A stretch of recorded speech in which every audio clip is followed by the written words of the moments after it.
Hey guys, what's going on? Hey, I wanted to do a little kind of live tutorial today to talk a little bit about how I like to set up the presence on the Mark series amplifiers. You know, of course, with these Marks, in addition to your tone and gain stack here, which is before the preamp and then between the preamp and the power amp, where you've got your graphic equalizer here for actually shaping your tone, you've also got the presence. You know, most of these it's on the back of the amp, some of them it's on the front. But there's a lot of different ways to look at the presence. I've done some videos in the past where we look at how you can kind of compensate to get the same basic top-end output by balancing the presence and the 6600 slider, but there's different reasons that you might want to do that.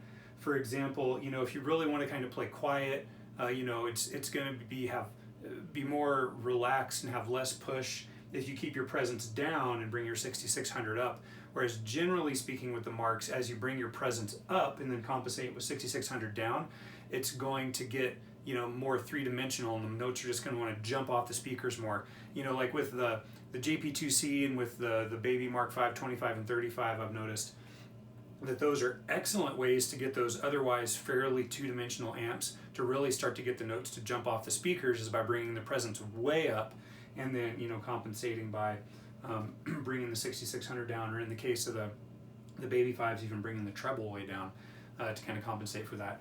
However, in a band situation, there's reasons where I might want to do it a specific way. And, you know, namely, with the Marks, you know, they don't have a lot of extra cut, especially if you're playing with another, you know, another guitarist. And sometimes you can have a difficult time kind of getting a volume boost for a lead part or whatever with the older ones. And one of the things that I found personally is that when the EQ is off, I think honestly sometimes it can have better tone for the cleans and also better for the leads. You know, the leads like those extra mids, and you know, by having your traditional V here with the EQ on, when you kick it off, you know, you're dumping out the bottom end and bringing up the mids, which is what you want for leads. And so you can have a situation where you actually just step right out into a lead scenario by simply turning the graphic EQ off and just, you know, running it like that. However, to do that correctly, you really need to set up your tone stack and, importantly, your presence so that it sounds good and has that tone you want with the EQ off. So that's how I recommend setting up the presence, and I'll show you a couple examples. I've just got the iPhone going so we can kind of do this live, so it'll be a little sloppy. But to get the idea, you know, say for example you're running with the rhythm and you've got, you know, your V and, you know, typical.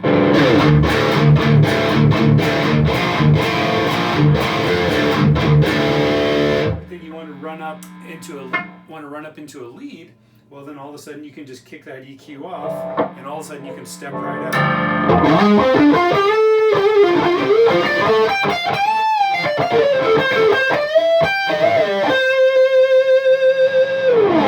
Whereas if you had left the EQ on,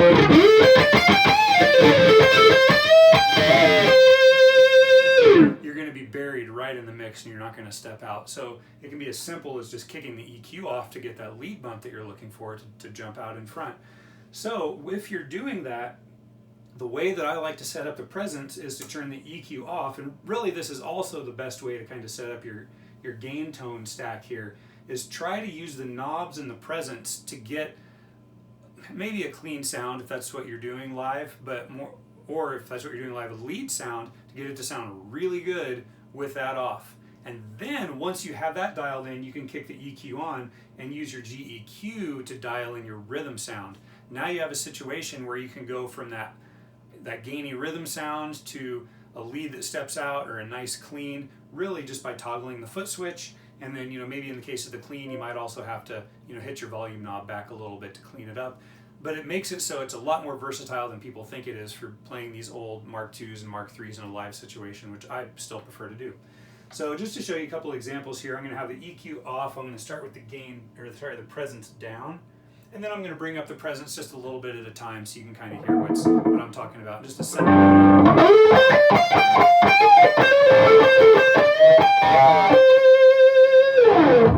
And it's personal preference. It's where you like it, but the important thing is to dial it in this way to get it where you like it. All right, bring the presence up just a little bit. Come up one at a time here.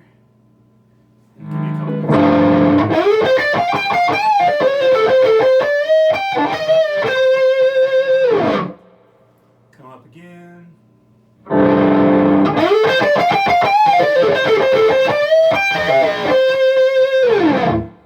Come up again.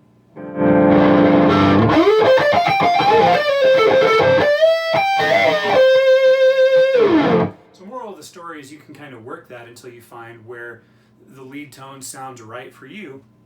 Then when you get in the happy spot, kick your EQ back on and keep on working in the EQ until you get the rhythm sound where you like it. Now you've got your bump right there, and that's, to me, just a really great way to dial these things in for live use.